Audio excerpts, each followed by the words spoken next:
Պիտի գարտան 46-րդ սաղմոսը, որ գարտասին կուրպատ կիշեր արաքելական եկեղեցին մեջ իբր մեր աղոթքը, մասնավորապես Հայաստանի և Արցախի համար։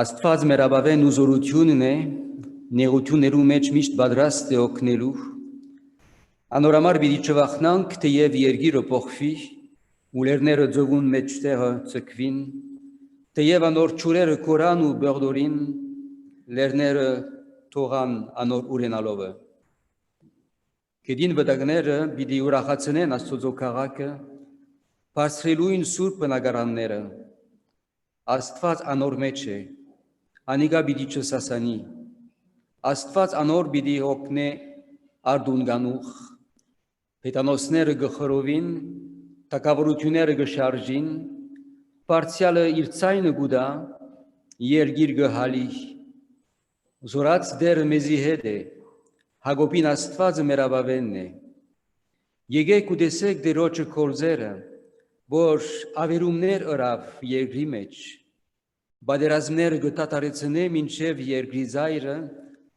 աղեղը կգոդրդե ու նիզակը կջարդե, գարկերը գրագով գայրե։ Հանդարտ գեցեք ու գիտեք, թե ես եմ Աստված, հեթանոսներուն մեջ պիտի բարձրանամ, երկրի վրա պիտի բարձրանամ, զորած դերը մեզի հետ է, Հակոբին Աստվածը մեզի ապավենն է։ Dieu est pour nous un refuge et un appui, un secours qui ne manque jamais dans la détresse.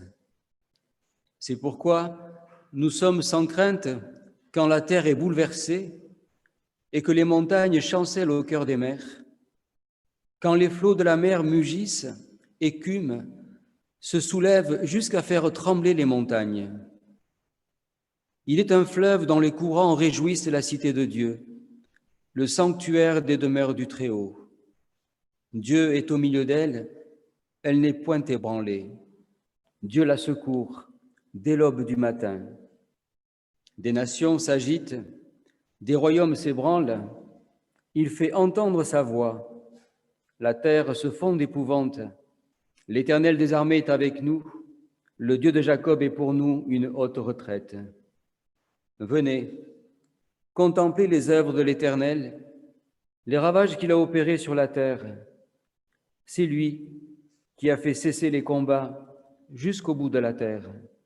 Il a brisé l'arc, il a rompu la lance, il a consumé par le feu les chars de guerre. Arrêtez et sachez que je suis Dieu. Je domine sur les nations, je domine sur la terre. L'Éternel des armées est avec nous, le Dieu de Jacob est pour nous une haute retraite. Je vous invite à vous lever pour prier ensemble. Vot ki gaininke arot ki amash. Երկնավոր Հայր, սրդանց կզի պարքուդանք այս օրվան համար և այս բաշտամունքին համար։ Մենք եկած ենք ովդրեր այս արդու կեզ բաշտելու, պարապանելու, մեր երախտաբարդությունը հայտնելու կեզի, և նույնադեն ովդեր եկած ենք աղոտելու, եկած ենք աղոտքի, մասնավորապես այս օր գաղոտենք մեր հայրենիքին համար և Արցախին համար, գաղոտենք մասնավորապես ովդեր այս պատերազմին համար, որպեսզի դու դադարեցնես այս պատերազմը, ինչպես այս կարողությունը ունիս։ Կխնդրենք, որ բահես պաշտպանես մեր ժողովուրդը, կխնդրենք ովդեր, որ մեր հավատքը, մեր վստահությունը քու վրա նորոգես և շնորհե, որ այս դժվար բարակաները մեզ քեզ ավելի մոտեցնեն։ Գաղութենք նաև մեր ամբողջ աշխարհին համար, գաղութենք նաև Ֆրանսիային համար, գաղութենք բոլոր անոնք, որոնք ովդեր այս օրերը դժվարության մեջ կգտնվին, կամ հիվանդության պատճառով, կամ տարիքի պատճառով, կամ նաև ովևէ պատճառով։ Եվ կխնդրենք ովդեր, որ օգնականը լաս բոլորին, Iisus Christosi anunov. Seigneur notre Dieu, nous te rendons grâce de nous avoir rassemblés ce matin. Nous sommes venus ce matin pour te rendre un culte, pour te dire notre reconnaissance, pour te dire notre adoration. Mais nous sommes rassemblés également, Seigneur, pour te prier particulièrement en ces jours, pour te prier particulièrement pour notre peuple en Arménie, notre peuple au Karabakh, te demander ta grâce, Seigneur, afin de les garder, de les protéger, de mettre un terme à cette guerre, de permettre la paix. Nous te prions, Seigneur, afin que toi qui as ce pouvoir d'arrêter les guerres, tu mettes un terme à celle-ci. Nous voulons aussi te prier pour tous les blessés, te prier également pour toutes les familles endeuillées, d'un côté comme de l'autre. Te prier également, Seigneur, pour tous ceux qui vivent dans la crainte et dans la peur actuellement.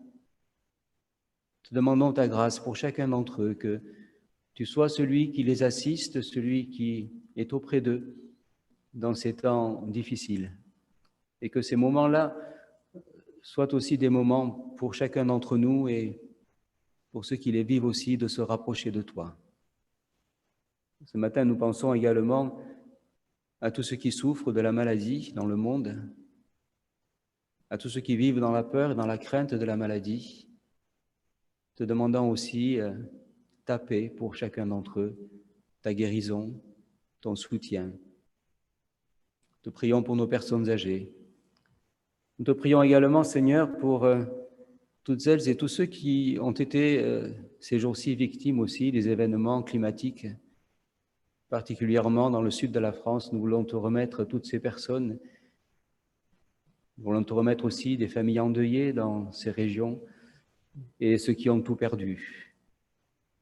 Renouvelle en chacun la force et le courage de faire face à ces situations. Merci parce que nous pouvons compter sur toi dans ces moments difficiles et c'est ce que nous faisons ensemble ce matin.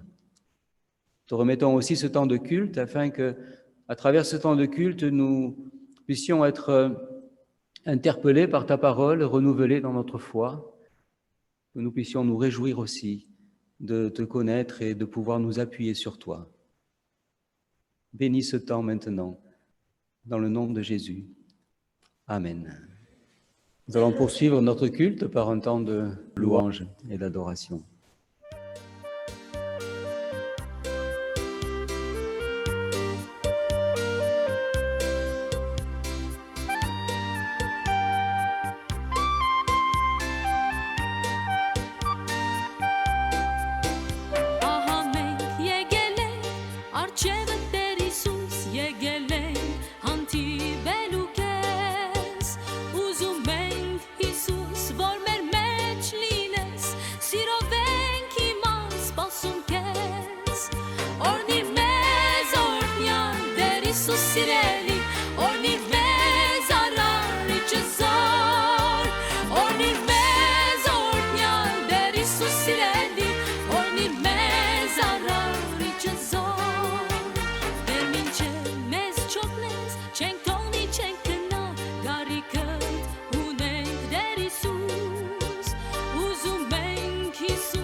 Ta main souveraine affermit nos pas, armés de lumière, couronnés d'éclat. Soyons sur la terre,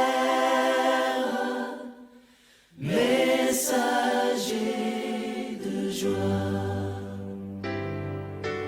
Alléluia,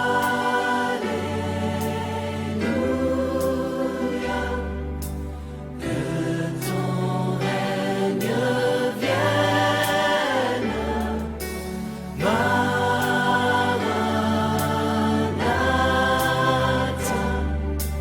viens Jésus, règne en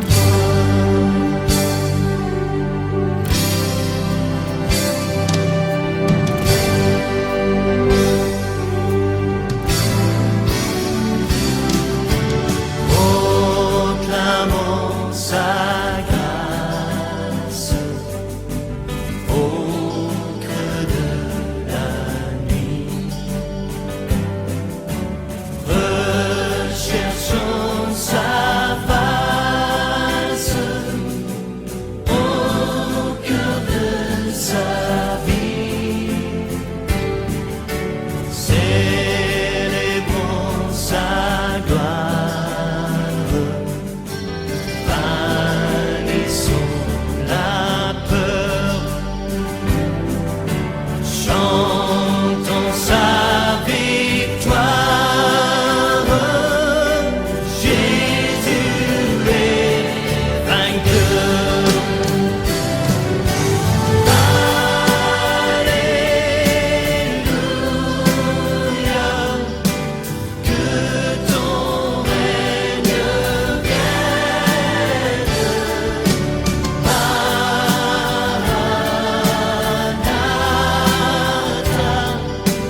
viens Jésus, règne en moi. Alléluia,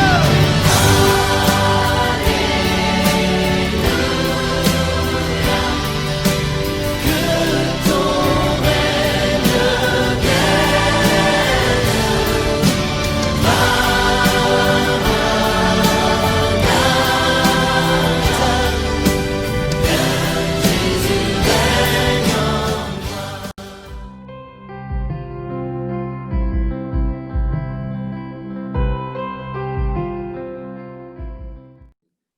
Nous avons chanté « Proclamons sa grâce au cœur de la nuit ». Et c'est vrai que nous vivons actuellement au cœur de la nuit, dans tous les domaines. Et c'est vraiment le temps de proclamer sa grâce. C'est vraiment le temps pour l'Église de se manifester et de prier, mais aussi de se réveiller et de proclamer la grâce de Dieu. J'aimerais lire avec vous un premier texte dans le livre du prophète Ésaïe, au chapitre 5, les 7 premiers versets. « Je chanterai à mon bien-aimé le cantique de mon bien-aimé sur sa vigne. Mon bien-aimé avait une vigne sur un coteau fertile. Il en remua le sol, ôta les pierres et émit un plan délicieux. Il bâtit une tour au milieu d'elle, et il y creusa aussi une cuve. Puis il espéra qu'elle produirait de bons raisins, mais elle en a produit de mauvais. Maintenant donc, habitants de Jérusalem et hommes de Juda, soyez juges entre moi et ma vigne. Qui avait-il encore à faire à ma vigne que je n'ai pas fait pour elle? Pourquoi, quand j'ai espéré qu'elle produirait de bons raisins, en a-t-elle produit de mauvais? Je vous dirai maintenant ce que je vais faire à ma vigne. J'en arracherai la haie pour qu'elle soit broutée. J'en abattrai la clôture pour qu'elle soit foulée aux pieds. Je la réduirai en ruine. Elle ne sera plus taillée ni cultivée. Les ronces et les épines y croîtront. Et je donnerai mes ordres aux nuées, afin qu'elles ne laissent plus tomber la pluie sur elle. La vigne de l'Éternel des armées, c'est la maison d'Israël. Et les hommes de Juda, c'est le plan qu'ils chérissaient. Il avait espéré de la droiture, et voici du sang versé, de la justice, et voici des cris de détresse. Nous lirons aussi dans l'Évangile selon Matthieu, au chapitre 21, des versets 33 à 42. Écoutez une autre parabole. Il y avait un homme, maître de maison, qui planta une vigne. Il l'entoura d'une haie, il creusa un pressoir et bâtit une tour. Puis, il l'afferma à des vignerons et quitta le pays. Lorsque le temps de la récolte fut arrivé, il envoya ses serviteurs vers les vignerons pour recevoir le produit de sa vigne. Les vignerons, s'étant saisis de ses serviteurs, battirent l'un, tuèrent l'autre et lapidèrent le troisième. Il envoya encore d'autres serviteurs en plus grand nombre que les premiers, et les vignerons les traitèrent de la même manière.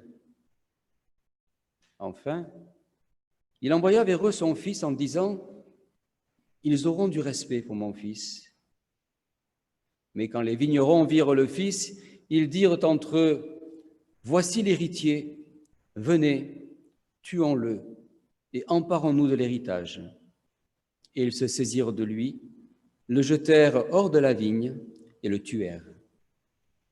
Maintenant, lorsque le maître de la vigne viendra, que fera-t-il à ces vignerons?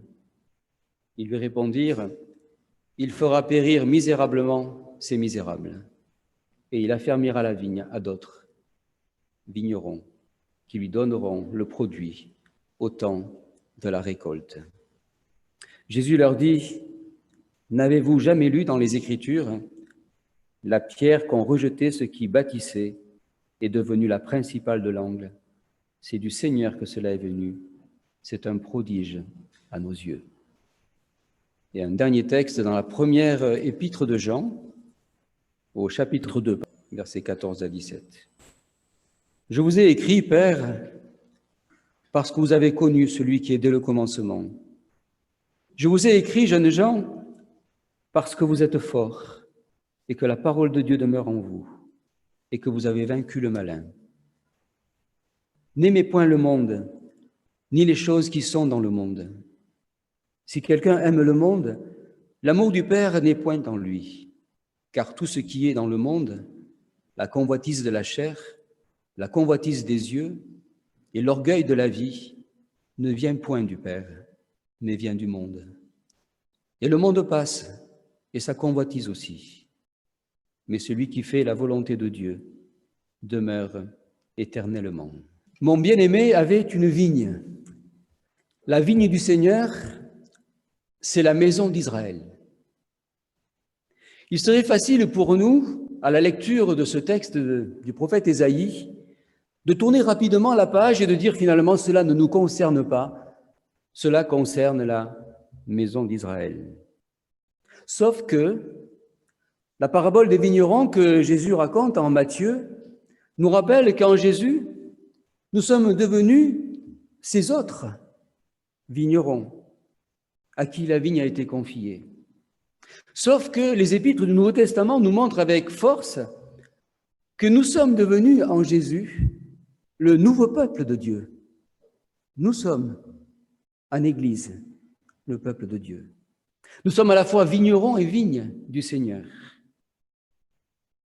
Ce qui nous invite à ouvrir nos oreilles et à faire une autre lecture de ces textes, sans oublier bien sûr les situations dramatiques que nous vivons actuellement, que ce soit en Arménie ou en Artsakh, que ce soit en France, dans le sud de la France, que ce soit aussi dans le monde entier. C'est cette lecture que je vous invite à faire ce matin. Mon bien-aimé avait une vigne, dit le prophète Ésaïe. Ésaïe chante pour Dieu, c'est un chant. Il chante pour Dieu qui est son bien-aimé. Le prophète aime Dieu, il aime son Dieu, malgré les situations dramatiques qu'il est en train de vivre et que son peuple vit également. Il chante pour son bien-aimé, malgré même les dures paroles qu'il va devoir leur adresser par la suite. Cette parole nous questionne d'abord sur notre amour sur notre relation à Dieu. Est-il notre bien-aimé? Reste-t-il notre bien-aimé dans les temps difficiles? Aimons-nous Dieu vraiment, comme le prophète l'aimait, au point de chanter pour lui et de dire qu'il est son bien-aimé? Avons-nous ce désir profond de lui plaire à lui, à ses commandements? Aimons Dieu. Exprimons-lui notre amour ce matin, en particulier lorsque nous partagerons le pain et le vin. Que ce soit un temps où nous lui disons merci. Ensuite, Ésaïe nous présente ce bien-aimé comme son ami. Un ami qui a une vigne qu'il aime. Et un ami qui va tout faire pour sa vigne, pour qu'elle porte de bons fruits. Il va en prendre soin. Il va se donner de la peine. Il va l'entourer de ses soins, d'attention. Il va enlever les pierres. Il va arroser. Il va bâtir un pressoir. Il est persuadé qu'avec tout ce qu'il fait, tout ce qu'il aura fait, cette vigne va donner de bons fruits, de bons raisins. Dieu aime le monde comme il aime son Église, comme il nous aime. Jésus est notre Sauveur, non seulement notre Seigneur, mais il est aussi notre ami. Il a donné sa vie pour nous, nous allons nous en souvenir ce matin. Il nous a même donné son esprit, afin que nous puissions vivre. Il prend soin de nous, il nous entoure de son amour, de sa grâce chaque jour. Il nous pardonne, il nous relève, il nous console. Il est à nos côtés, sans cesse. Il est à nos côtés comme cet ami de la parabole, qui aime en tout temps. C'est lui qui nous protège, qui nous donne la force de vaincre aussi les difficultés par lesquelles nous passons les uns et les autres. Quel retour sur investissement! Venez, tuons-le. Tel a été le retour sur investissement que Dieu a reçu de la part du peuple d'Israël. Il est fort probable qu'en racontant cette parabole, Jésus fasse référence et souvenir à ce texte du prophète Ésaïe. D'ailleurs, il introduit cette parabole par le verset 2 du chapitre 5 que nous avons lu. Mais là, Jésus va quelque peu changer l'histoire. Il va changer un peu la suite. Il va d'abord l'actualiser pour l'adresser à ses détracteurs, à ceux qui l'écoutent, les Juifs qui sont là. En quelques mots, il va dérouler toute une histoire devant eux, leur rappelant toutes leurs erreurs, leur rappelant combien ils ont été durs envers tous les serviteurs de Dieu, combien ils les ont fatigués, combien ils ont fatigué un Moïse jusqu'au point qu'il soit privé même d'entrer dans la terre promise. Ils ont tué les prophètes, ils les ont emprisonnés. Jésus va rappeler tout ça en quelques mots. Et tout en rappelant tout ça, il va nous montrer aussi quelle est l'immensité de l'amour de Dieu qui va quand même sans cesse retourner vers ce peuple, jusqu'à l'ultime tentative où il nous parle de sa mort. Pour au final questionner ses auditeurs et leur dire maintenant, qu'en pensez-vous? Mais c'est en vain. Ses auditeurs ne comprennent pas. Ils condamnent même, sans réaliser qu'ils se condamnent eux-mêmes. Et que par la suite, ils réalisent que c'est pour eux que Jésus a dit ça, et cela les met dans une colère folle. Et plutôt que de se repentir, ils vont avoir le désir de tuer Jésus. C'est alors que Jésus change l'histoire. C'est alors qu'il nous dit que la vigne, bien Dieu va la confier à d'autres. Et ce sera alors le temps de l'Église. C'est aujourd'hui le temps de l'Église. Ce n'est pas la fin de l'Église. Et la parabole nous questionne à nous en tant qu'Église. Tout d'abord, Avons-nous accepté cette grâce de Dieu, son amour, sa parole? Sommes-nous réellement en communion avec lui ou faisons-nous partie de ceux qui, comme du temps de Jésus, rejetaient cette grâce, sans se rendre compte qu'ils jouaient toute leur éternité? Il donnera la vigne en fermage à d'autres vignerons qui lui remettront les fruits en temps voulu. Quels sont les fruits que nous portons en tant qu'Église, en tant qu'Église universelle, mais en tant qu'Église locale, en tant qu'individu, en termes d'obéissance à sa parole, en termes d'intégrité dans un monde corrompu, en termes d'amour et de compassion envers les autres, dans un monde qui a tant besoin d'amour, en termes de prière pour ceux qui nous entourent, pour tous ceux qui sont éprouvés, pour les malades, pour les chrétiens persécutés, pour le monde, pour l'Arménie, pour l'Artsakh, en termes de prière pour nous, pour l'Église. Ce texte nous questionne finalement à savoir quels sont les fruits de ma vie, en termes de sainteté, en termes de pardon, de réconciliation, d'ouverture aux autres, en termes d'engagement au sein de l'Église. Même si actuellement, nous pourrions dire que l'Église est au ralenti, ce qu'elle ne devrait pas. Elle devrait au contraire se mobiliser davantage, car c'est le temps de l'Église.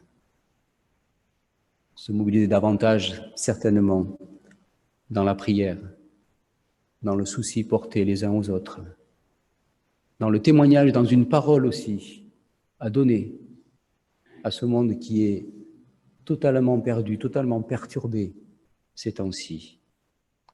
Nous le voyons chaque jour, en écoutant ou en lisant ou en voyant les actualités. Comment réagissons-nous en tant qu'Église, en tant que chrétiens, devant tout ce qui se passe aujourd'hui? N'oublions pas que nous sommes devenus ces autres vignerons auxquels Dieu a confié sa vigne, son peuple, mais aussi le monde. Car c'est à nous qu'il a dit, vous êtes la lumière du monde, vous êtes le sel de la terre. Nous sommes devenus ces autres qui sont censés lui remettre de bons fruits en temps voulu. Sommes-nous à la hauteur de ces attentes? Ou bien les drames de notre monde auront-ils raison de l'Église? À entendre Jésus, non. Car ailleurs, il a promis que rien n'aurait jamais raison de l'Église. Mais la question qui se pose à nous est la suivante, à savoir, est-ce que nous ferons partie de cette Église triomphante? Cela ne tient qu'à nous. L'apôtre Jean, au soir de sa vie, l'a conseillé aux chrétiens, en pleine persécution, en pleine souffrance. Voici ce qu'il leur dit. N'aimez pas le monde. Cette exhortation, elle est si claire. Elle s'adresse aux petits-enfants, elle s'adresse aux pères, elle s'adresse aux jeunes, elle s'adresse à tous. Et qu'est-ce qu'elle leur dit? Vous connaissez le Père, vous êtes forts. La parole de Dieu demeure en vous, vous êtes vainqueurs du mauvais. N'aimez pas le monde. N'aimez pas la convoitise de la chair. N'aimez pas la convoitise des yeux. La confiance orgueilleuse dans les biens. Tout ceci passe et passera. Et l'actualité nous le montre. Que tant de choses peut-être auxquelles nous tenons peuvent du jour au lendemain disparaître.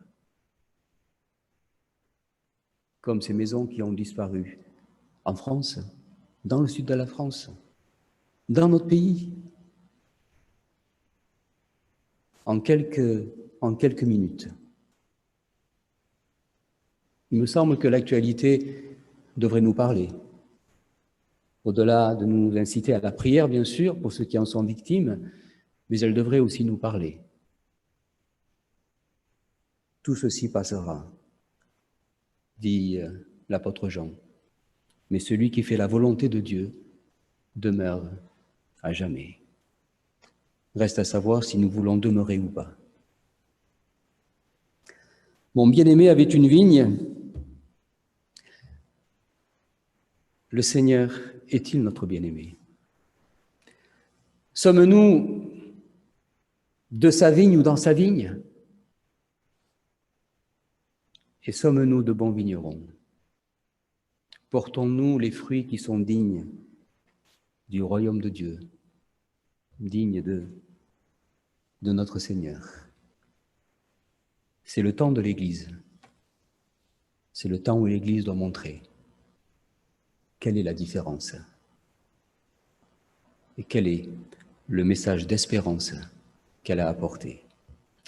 Que Dieu bénisse sa parole et qu'il nous bénisse aussi chacun. Amen.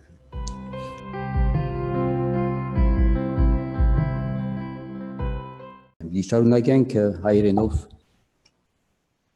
Gartalov Matevosi Avedaran, que san Megerort Keluch, Yev Yeresunu Yerort Hamaren.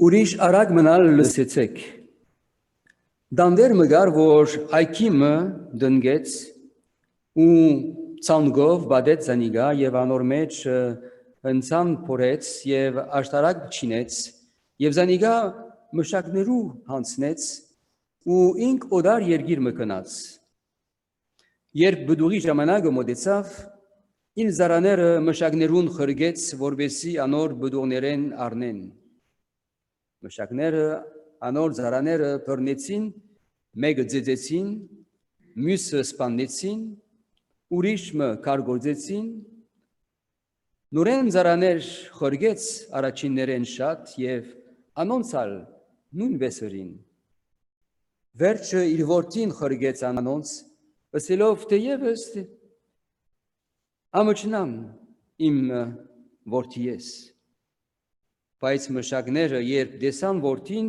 իրարու ըսին, ասիգա է շարանկորդը, եկեք, զանիգա սպաննենք, ու անոր ժառանգությանը դիրանանք։ Արին զանիգա այքիեն դուրս հանեցին ու սպանեցին։ Երբ այքիին դերը եկա, ինչ պիտի անե այն մշակներուն, ըսին իրեն, այն չարերը չարաչար պիտի գործընծնե և այքին պիտի հանցնե ուրիշ մշակներու, որոնք բդուղները իրենց ժամանակին պիտի դան իրեն։ Ըսավ անոնց Հիսուս, բնավ չեք կարտացեր կրկին մեջ, այնքան զոր շինողները անարգեցին, անիգա անգյունին գլուխը եղավ, ասիգա դերոճմեն եղավ և զարմանալի է մեր աչքերուն։ Այսօր համար գսեմ ցեզի, թե Աստծո տակավորությունը ցեզմե պիտի առնվի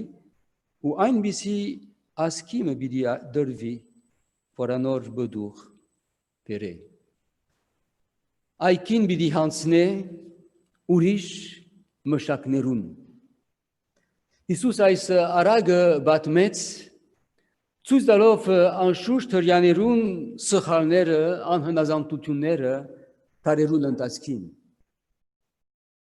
Անոնք գիտենք, թե Աստծո ժողովուրդը լալով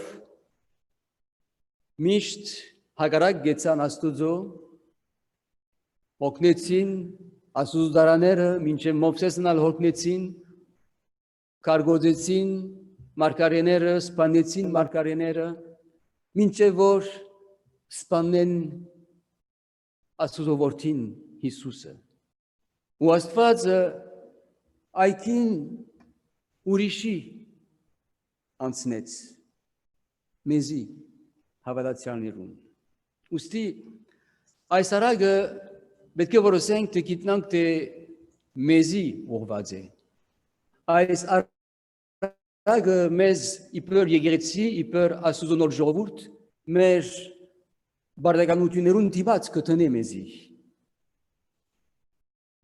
չի բավեր կնատադել Իսրայելի ժողովուրդը ապա պետք է որ մենք մեզի ալնայինք թե արդյոք անոնց մի լավ ենք թե ոչ Հիսուս ինչ գուզեցել մեզի այս հարագի միջոցով այսօր նախ եւ առաջ անշուշտ գուզեիշտնել մեզի թե ինքն է մեր դեր եւ մեր փրկիչը եւ ինքն է որ իր կյանքը դված է մեզի համար որովհետեւ մենք լանք իր նոր ժողովուրդը իր զավակները որովհետեւ մենք լանք այս դերոջը այքին եւ նաեւ դերոջը զարաները ուսի նախ եւ առաջ այս արագը որ Հիսուս բացմեց նախ ապաշխարության գրավիրեմեզի եւ նույնադեն պարապանության որ Աստված մեզի այս շնորհքը արավ որ արավ այս այնքին եւ մեզի դվավ բրգությունը մեզի դվավ Սակայն հետո եթե մեզի է ուրեմն եթե մենք դարձած ենք Աստծո ժողովուրդը նշանակե թե մենք դարձած ենք նաեւ մշակներ եւ իբր մշակներ մեր բարդականությունները ունենք եւ այս բարդականություններն է ակին օգտանելու եւ լավ բարի բդուղ բերելու եւ գտեսնենք թե Աստված շատ հոգ կդանի իր ակին համար եւ գիտենք որ Աստված որչափ հոգ կդանի իր եկեղեցին համար եւ մեր ամեն մեկուն համար Աստված մեզ գբարի գբաշխանի գխնամի ամեն ինչ կուդա մեզի Սակայն փոխադարձ Իսրայելի ժողովուրդը իր որդին սպանեցին Իսկ փոխադարձ մենք ինչ կուդանք Որչափ պետք է որ մենք գիտագից լանք Թե այսօր այս դժվար օրերուն լա Հայաստանի մեջ, լա Արցախի մեջ, լա ամբողջ աշխարհի մեջ, լա Ֆրանսիայի մեջ պետք է որ գիտնանք թե եկեղեցին ադենն է Եկեղեցին պետք է որ արթնա Եկեղեցին պետք է որ աղոթե Եկեղեցին պետք է որ վգայե Եկեղեցին պետք է որ դարբերությունը ցուցնի Մենք իբր անհատ իբր հավատացյալ այս աշխարհի մեջ այս քեշ աշխարհի մեջ որչափ լույս դալու ենք լուսավորելու ենք բդոներ բերելով Սուրբ Օքին բդուղը բերելով սեր ցանելով խաղաղություն ցանելով որչափ պետք է որ մենք Արթնանք եւ արթուն մնանք ժամանակն է արթնության Քիրագից լանք որ ինչ որ գբադայի այսօր Գրնալալ որ երթալեն ավելի պիտի շատնան չեն գիտեր Աստված գիտե Բայց ժամանակը չէ եկեղեցին համար ուսադելու գամերանալու հաբա արթնալու Աղոտ կսե, մաղթան կսե, որ մենք բերենք այս բարի բդոները, թող Աստված մեզ իր հոգիով, Սուրբ Օքիով լեցնի, որպեսզի ուր որ արալանք այս բարի բդուղը բերենք, հոգին բդուղը, եւ բարդ դանկանոր իր բրգության համար եւ դարաձենք այս բարի լուրը Դեր օրհնե իր խոսքը Amen Քանի բարյան լրության մեջ մենանք je vous demanderai de rester quelques instants dans le silence et méditons sur ces paroles que nous ayons l'occasion aussi de prier que ce soit un temps de prière aussi en particulier pour l'Arménie pour l'Artsakh et pour cette guerre qui fait tant de dégâts prions pour la paix prions pour que cessent les combats que notre prière monte vers Dieu avec la prière de toutes les églises dans le monde entier. Car Dieu a tant aimé le monde qu'il a donné son Fils unique, afin que quiconque croit ne périsse pas, mais qu'il ait la vie éternelle.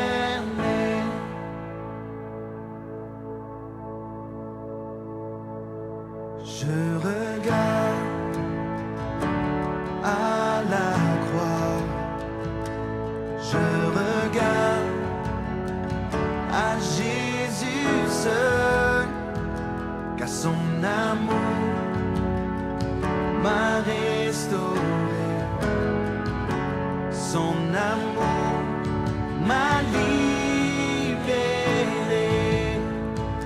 car Dieu a tant aimé le monde qu'il a donné son Fils unique, afin que quiconque croit ne périsse pas, mais qu'il ait la vie éternelle.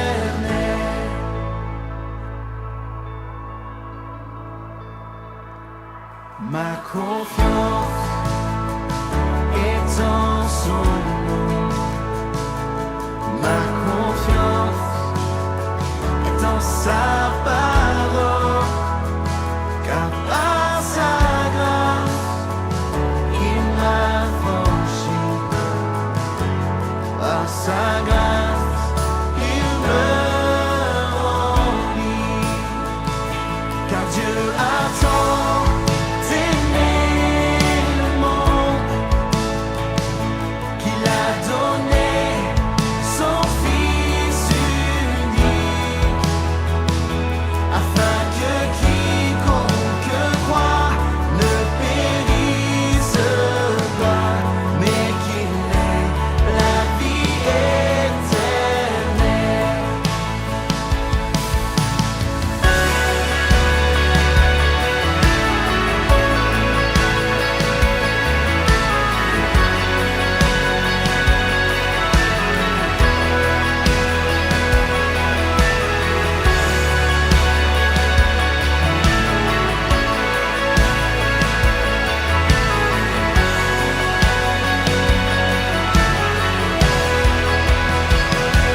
Par son sang précieux, il m'a libéré pour la gloire de son saint nom. J'abandonne ma vie pour l'amour de Christ, sa grâce m'a sauvé.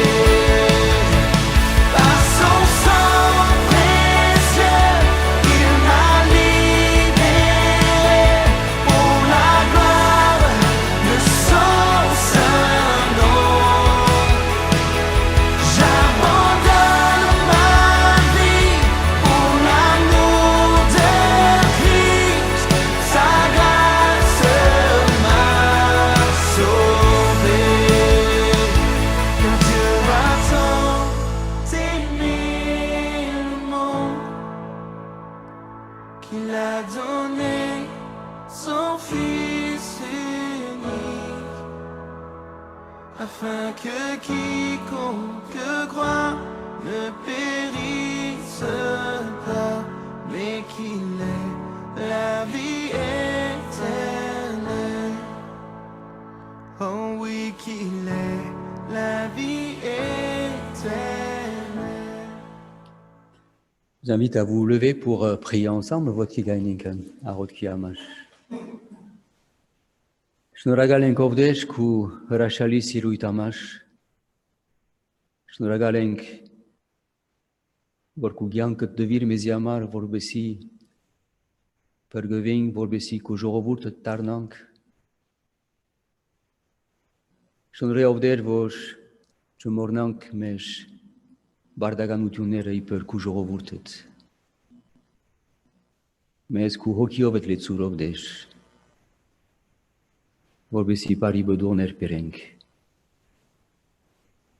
Մասնավորապես կխնդրենք գաղութենք ով Տեր այսօր, որ ողորմիս մեզի, ողորմիս աշխարհի, ողորմիս մեր հայ ժողովրդին, գաղութենք ով դեր, որ դադարեցնես այս բادرազմը, մխիտարես սկավորները,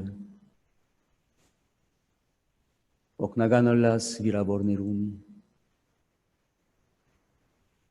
եւ կաչություն դաս ով դեր, անոնց որոնք վախով այսօր գաբրին, գաղութենք ով դեր, բոլոր անոնց որոնք փոթորիկ են գանցնին,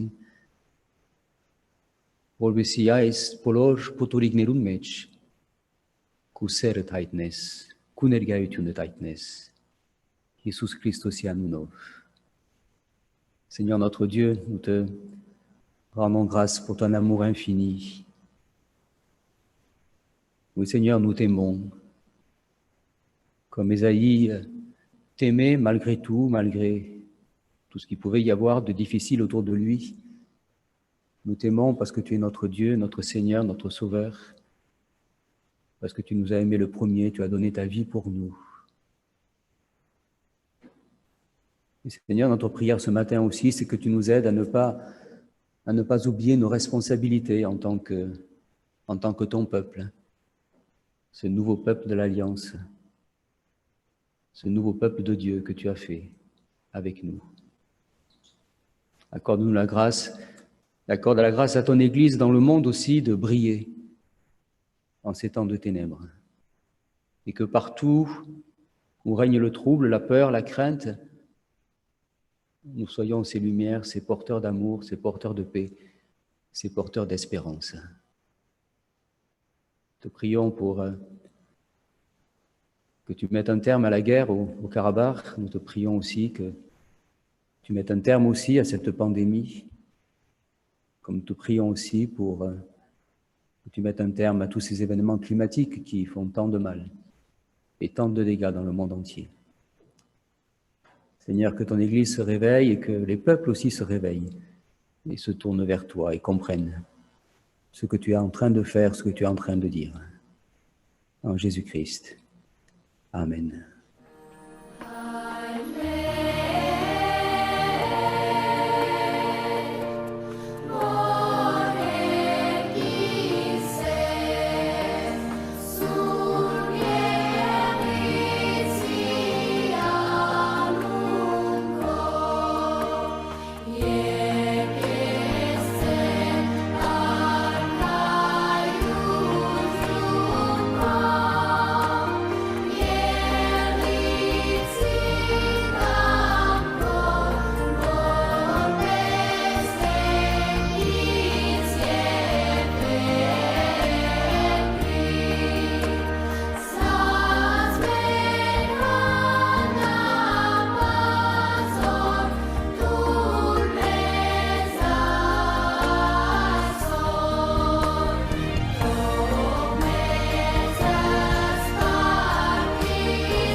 Հիմա մեր Տեր Հիսուս Քրիստոսի շնորհքը, Աստուծո անհուն սերը եւ Սուրբ Հոգվույն հաղորդությունը մեր ամեն մեկուն հետ լա, հիմա եւ հավիտյան.